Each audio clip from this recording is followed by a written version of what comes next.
Samantala sa karagdagan pa nating balita, pakinggan po natin ang pag-uulat mula naman sa ating CMN roving reporter sa Mindanao. CMN Live Nationwide. Willie Boy Ramos, magandang araw sa iyo.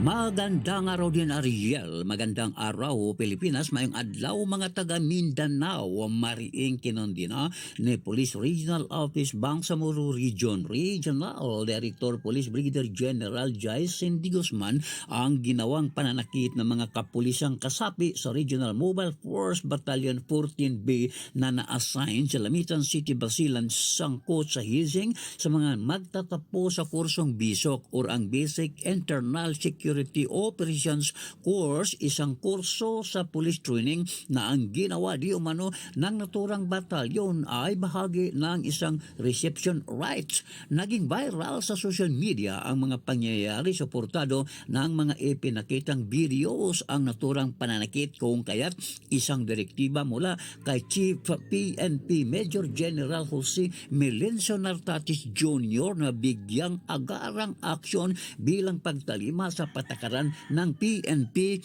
ang Zero Tolerance Policy Against Abuses, ang hazing and maltreatment with its ranks.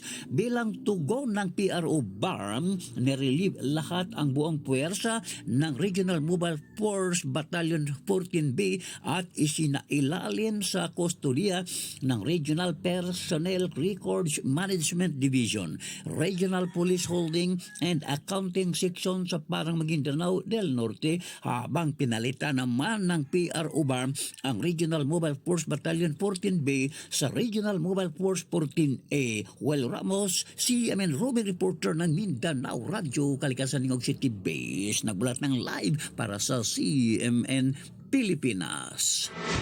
CMN Live Nationwide. Maraming salamat, Willie Boy Ramos, ang ating CMN roving reporter sa Mindanao.